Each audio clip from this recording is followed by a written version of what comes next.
الحمد لله الحمد لله الذي علم القرآن خلق الإنسان علمه البيان أشهد أن لا إله إلا الله وحده لا شريك له وأشهد أن سيدنا ونبينا محمدا عبده ورسوله سيد الإنس والجان اللهم صل وسلم على سيدنا محمد وعلى آله الطيبين الطاهرين وصحاباته الغر الميامين ومن تبعهم بإحسان إلى يوم الدين فيا أيها الحاضرون أوصيكم ونفسي بتقوى الله فقد فاز المتقون يقول الله تبارك وتعالى في القرآن الكريم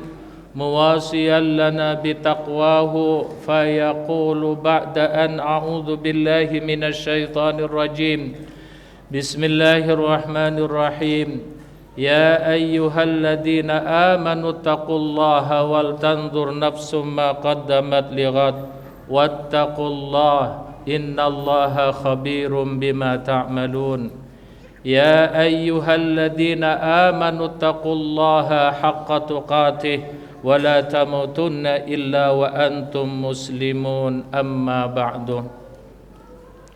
Hadirin jamaah Jum'ah rahimakumullah, seusai kita mengangkat puja dan puji syukur kehadirat Allah Subhanahu wa Ta'ala beserta salawat dan salam, mudah-mudahan Allah limpahkan keharibaan junjungan Nabi kita, Nabi besar Muhammad sallallahu alaihi wasallam beserta keluarganya yang telah betul-betul mendedikasikan untuk membela Islam ini. Jamaah yang dimuliakan oleh Allah, khatib selalu berkewajiban untuk berwasiat kepada diri kita semua. Maka saya selaku khatib berwasiat kepada diri pribadi tentunya dan kepada jamaah Jum'ah umumnya. Marilah kita meningkatkan kualitas takwa kita kepada Allah Subhanahu wa Ta'ala, karena sesungguhnya takwa ini tidak cukup dengan pengakuan secara verbal, secara ucapan saja. Takwa tidak cukup dengan diceramahkan melalui mimbar. Takwa juga tidak cukup dengan didiskusikan, dijadikan SKS di dalam perkuliahan. Tetapi takwa ini butuh role model yang nyata, diaplikasikan, diaktualisasikan dalam kehidupan sehari-hari. Yang mana ciri orang yang bertakwa ini betul-betul mampu memelihara dirinya dan betul-betul berkontribusi terhadap masyarakatnya. Semuanya itu dedikasikan untuk mencari, memimpikan keridhaan Allah Subhanahu wa Ta'ala. Mudah-mudahan kita semua mendapatkan bimbingan dari Allah Subhanahu wa Ta'ala sehingga tidak stagnan hanya membicarakan takwa, tetapi berlomba-lomba untuk mengimplementasikan dalam kehidupan nyatanya sehari-hari. Amin ya rabbal alamin. Jamaah yang dimuliakan oleh Allah, sebagaimana mafhum kita bersama bahwa setiap kita semakin waktu semakin berusia, dan semakin berusia semakin renta, semakin renta maka semakin niscaya tanda-tanda dalam dirinya adalah mendekati garis finish kehidupan, kesirnaan atau kematian. Namun begitu juga sebagaimana mafhum kita bersama, banyak orang yang semakin tua tetapi tidak sampai kepada arif dan bijaksana. Pun pula kita temukan banyak juga yang usianya relatif muda tetapi mampu betul-betul menintrospeksi dirinya, memproteksi dirinya, lalu dia menjadi sosok-sosok yang brilian. Dalam waktu yang relatif muda dia mampu menghantarkan dirinya sebagai sosok manusia yang arif dan bijaksana. Maka tentunya kita merenung kepada diri kita sendiri masing-masing. Kita dalam tipikal orang yang mana ini? Apakah semakin tua semakin menjadi biang keladi? atau segera insaf dan sadar untuk sesadar-sadarnya. Mari kita pergunakan sisa waktu kita hidup di dunia ini untuk memproteksi diri, lalu menjadi orang yang arif dan bijaksana.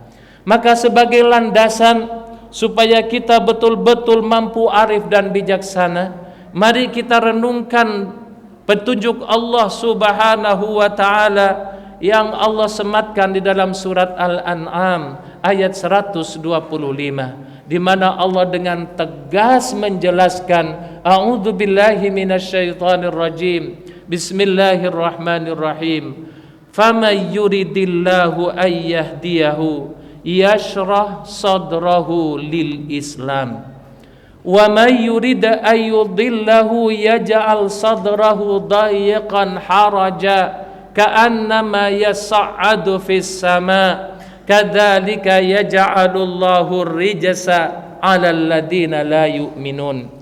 Kurang lebih dalam terjemahan bahasa Indonesianya adalah, barang siapa yang Allah kehendaki ia untuk Allah berikan hidayah, berikan petunjuk, maka ia syarah sadrahu lil Islam, terasa luas dan lapang hatinya, dadanya, pikirannya ketika diajak untuk membicarakan tentang Islam, ketika hendak diajak ngaji, ketika hendak diajak renungan, ketika hendak majlis taklim, ketika hendak untuk memperbaiki dan mengaktualisasikan Islamnya, maka orang yang mendapatkan petunjuk dari Allah terasa lapang dadanya. Tetapi sebaliknya, barang siapa yang Allah kehendaki dia dibiarkan tersesat, maka ketika hendak diajak membicarakan Islam, mengaktualisasikan Islam, mempraktekkan Islam, maka terasa sempit dan sesak dadanya, seolah-olah ajakan tentang Islam ini seolah-olah ajakan untuk menaiki langit. Kadzalika yaj'alullahu rijsa, demikianlah Allah telah menjadikan sampel bagi orang-orang yang terbelakang, yang berdosa, yang rijs, yang rendah, bagi orang-orang yang tidak beriman. Jemaah yang dimuliakan oleh Allah, hati-hati, dalam ayat ini terdiri dari dua tipikal manusia. Ada orang yang mau untuk memajukan Islam maka lapang dadanya, tetapi ada orang yang Allah biarkan dia tersesat ketika hendak berislam, terasa sempit dadanya dan seolah-olah diajak untuk mendaki langit, dan endingnya itulah orang yang tidak beriman. Jamaah yang dimuliakan oleh Allah, ayat ini 14 abad yang lalu Allah turunkan lewat utusannya yang terpercaya, yakni malaikat Jibril. 14 abad yang lalu malaikat Jibril mengajarkan kepada nabi yang terpercaya, yakni baginda Nabi Muhammad sallallahu alaihi wasallam. Pun pula baginda Nabi membacakan ayat ini di hadapan para sahabatnya 14 abad yang lalu sudah, yang dalam diksi ayatnya menjelaskan bahwasannya ada hidayah dari Allah Subhanahu wa ta'ala.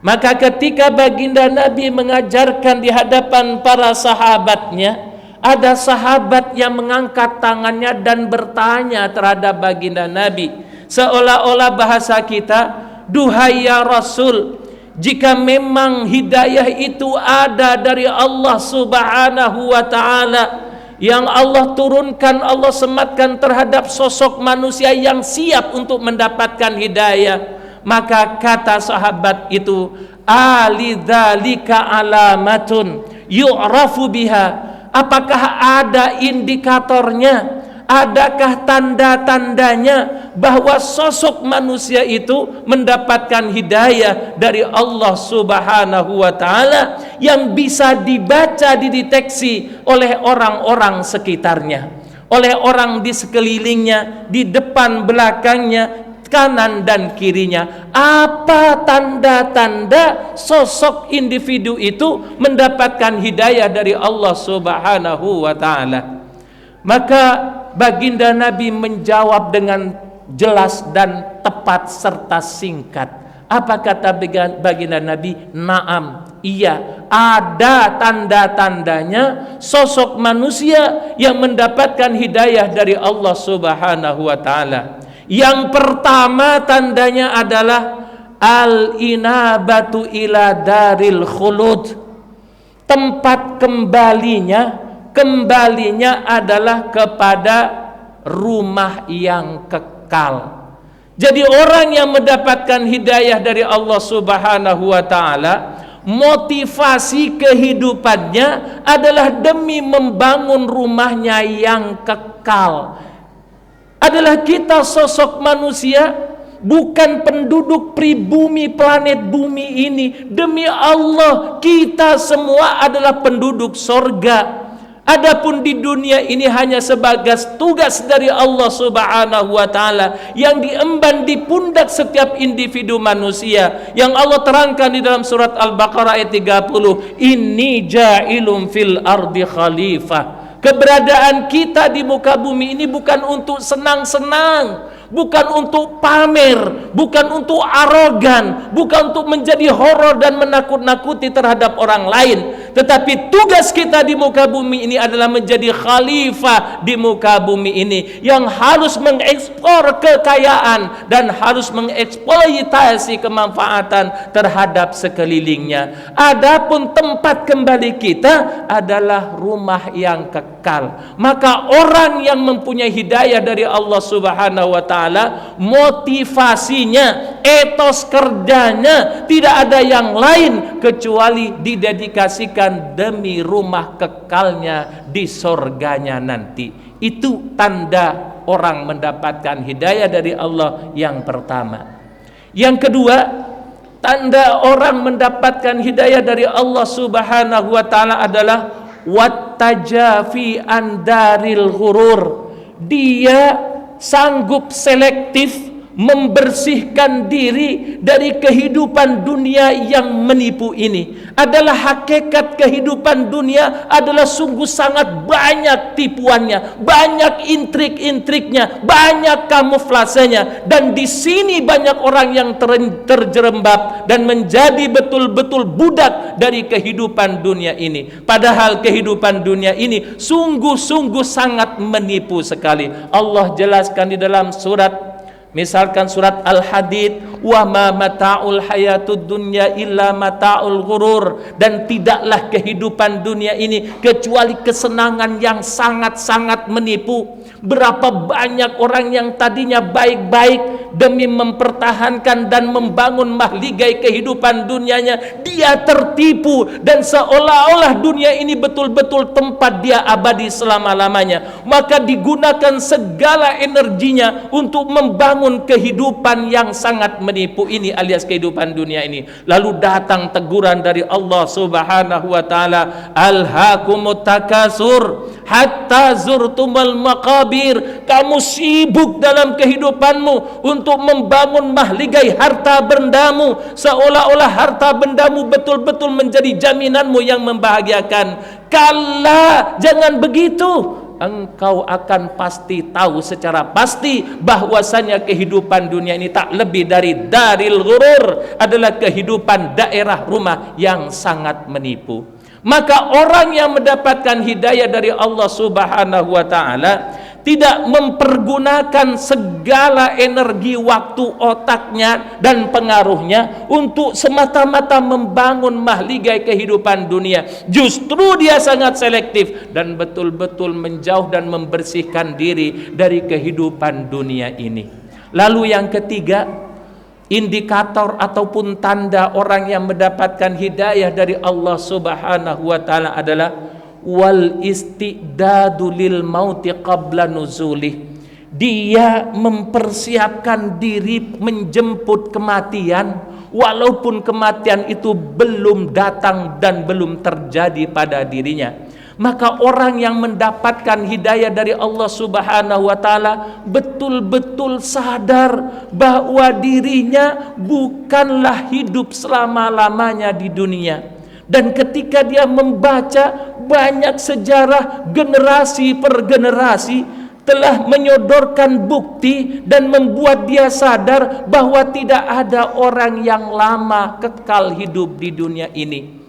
Jangankan kita yang bukan apa-apa dan bukan siapa-siapa, Fir'aun laknatullah alaih, Qarun laknatullah alaih, begitu fantastik kekayaannya, begitu fantastik kekuasaannya, umurnya juga fantastik dibanding kita, tetapi pada entoh akhirnya Fir'aun pun mati dan musnah, hanya meninggalkan legenda hitam yang mestinya kita renungkan bersama. Pun pula yang suci Nabi Allah Sulaiman alaihi wassalatu wassalam, betapapun Nabi Sulaiman kaya luar biasa dan sangat berpengaruh, dan kerajaannya melintasi dunia manusia, dunia binatang, sampai dunia jin pun takluk dalam kekuasaan Nabi Sulaiman. Tetapi pada endingnya Nabi Sulaiman juga sirna juga, yang meninggalkan legenda putih yang mestinya kita renungkan bersama. Maka tidak ada orang yang abadi, yang lama tinggal di bumi ini. Semuanya akan pasti mati, dan Allah telah jelaskan kullu nafsin dha'iqatul maut, bahwasannya setiap manusia, setiap yang bernyawa, setiap yang hidup pasti akan sirna dan mati. Maka orang yang mendapatkan hidayah dari Allah Subhanahu wa ta'ala mempersiapkan segalanya untuk menjemput dan siap untuk mati, sehingga orang yang mendapatkan hidayah ini betul-betul lahir sebagai orang yang the perfect man. Dia betul-betul siap siaga. Di usia tua dia siap, di usia muda pun juga siap. Karena sesungguhnya kematian tidak ukuran usia. Tidak serta-merta yang tua pasti mati lalu yang muda pasti aman, tidak. Tetapi pada kenyataannya banyak yang muda itu sudah mati, yang tua juga masih hidup. Dan juga tidak ada persyaratan bahwa kematian itu harus sakit dulu. Banyak orang yang diimpus di rumah sakit tahunan tapi tidak mati-mati. Banyak orang yang sehat seketika juga, innalillahi. Maka dengan demikian, orang yang mendapatkan hidayah dari Allah Subhanahu wa ta'ala sadar bahwasannya kematian pasti terjadi pada dirinya. Maka sebelum itu terjadi, dia persiapkan dirinya sendiri untuk kapan saja mati itu datang, dia akan betul-betul siap. Sehingga orang yang mendapatkan hidayah dari Allah Subhanahu wa ta'ala sebagai bukti persiapannya, niscaya ketika dia Allah sematkan mempunyai nikmat mulut, mulutnya tidak kasar, tidak main justifikasi.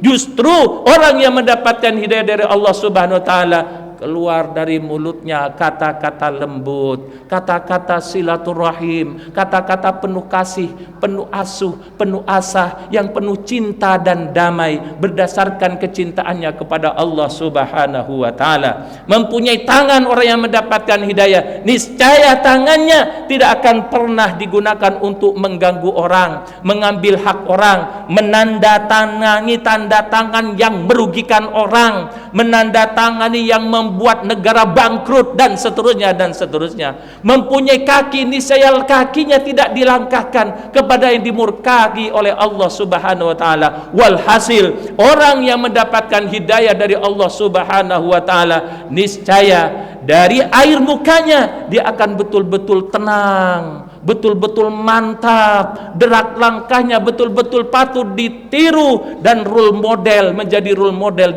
bagi orang-orang di sekelilingnya. Niscaya bagaikan begawan suci yang kemanapun dia pergi selalu dirindukan dan betul dinanti-nanti. Bukan sebaliknya, malah orang tidak mau dia hadir di sekelilingnya. Adalah indikasi yang jelas apabila sosok manusia dirindukan ketiadaannya daripada dirindukan kehadirannya. Ketika kita dirindukan ketiadaannya, maka niscaya itu alamat yang jelas menjadi manusia yang gagal. Tetapi ketika kita dirindukan kehadirannya dimanapun, itu adalah satu faktor atau tanda-tanda bahwa manusia yang berhasil. Mudah-mudahan kita semua mendapatkan bimbingan dari Allah Subhanahu wa taala sehingga setiap kita semua betul-betul mendapatkan hidayah dari Allah Subhanahu wa taala. Satu hal, insyafi bahwa kematian akan terjadi kapan saja. Maka persiapkan diri kita. Ketika kaya, dermakan uangnya, karena sesungguhnya mati bisa terjadi kapan saja. Jangan meninggalkan warisan yang terlalu banyak, itu akan menyebabkan berantem ahli waris kita. Maka uang harta yang kita infakkan itu adalah uang yang kita sebenarnya, dan itu ciri orang yang mendapatkan hidayah dari Allah Subhanahu wa taala. A'udzubillahi minasyaitonir rajim. Bismillahirrahmanirrahim. Wal asri innal insana lafi khusrin illa alladziina amanu wa 'amilus shalihat wa tawassaw bil haqqi wa tawassaw bis sabr. Barakallahu li wa lakum fil Qur'anil azim wa nafa'ani wa iyyakum bima fihi minal ayati wadh-dhikril hakim wa taqabbala minni wa minkum tilawatahu innahu huwas samiul alim. Aqulu qawli hadza wa astaghfirullaha li wa lakum wa lisairil muslimin wa ya fawzal mustaghfirin wa ya najatat taibin.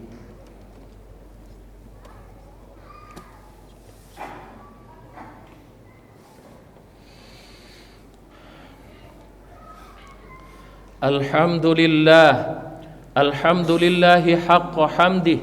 Ashhadu an la ilaha illallah wahdahu la syarika lah syahadata abdih. Wa ashhadu anna sayyidana wa nabiyyana Muhammadan abduhu wa rasuluh al-wafiyu bi ahdih. Allahumma salli wa sallim ala abdika wa rasulika sayyidina Muhammadin wa ala alihi wa sahbihi min ba'dih. Faya ayyuhal hadirun usikum wa nafsi bitaqwallah faqad fazal muttaqun. Yaqulullahu tabaraka wa ta'ala fi muhkami kitabihil karim muwasiyan lana bitaqwahu fayaqulu ba'da an a'udzu billahi minasyaitonir rajim. Bismillahirrahmanirrahim. Ya ayyuhalladzina amanu taqullaha wa qulu qawlan sadida yuslih lakum a'malakum wa yaghfir lakum dhunubakum wa may yuti'illaha wa rasulahu faqad faza fawzan 'azima. Ya ayyuhalladzina amanu taqullaha haqqa tuqatih wa la tamutunna illa wa antum muslimun. Innallaha wa malaikatahu yusalluna 'alan nabi. Ya ayyuhalladzina amanu sallu alaihi wa sallimu taslima. Allahumma salli wa sallim ala sayyidina Muhammad wa ala ali sayyidina Muhammad kama sallaita ala sayyidina Ibrahim wa ala ali sayyidina Ibrahim fil alamin innaka Hamidum Majid. Allahumma ighfir lil muslimina wal muslimat wal mu'minina wal mu'minat al ahya'i minhum wal amwat birahmatika ya wahibal atiyat. Allahumma dfa' annal ghala wal bala wal waba waz zina waz zalazila wal mihan wa su'al fitani ma dhahara minha wa ma batan an Indonesia hada khasa wa an sairi biladil muslimina ama ya rabbal alamin. Rabbana ighfir lana wa li ikhwanina alladhina sabaquna bil iman wa la taj'al fi qulubina ghillan lil ladina amanu rabbana innaka raufur rahim. Rabbana atina fid dunya hasanah wa fil akhirati hasanah wa qina azabannar. Ibadallah, innallaha ya'muru bil adli wal ihsan wa ita'i dzil qurba wa yanha 'anil fahsya'i wal munkari wal baghi ya'idzukum la'allakum tadhakkarun. Fadhkurullahal 'azima yadhkurkum washkuruhu 'ala ni'amihi yazidkum was'aluhu min fadlihi yu'tikum wa la dzikrullahi a'azzu wa ajallu wa akbar. Aqimus shalah.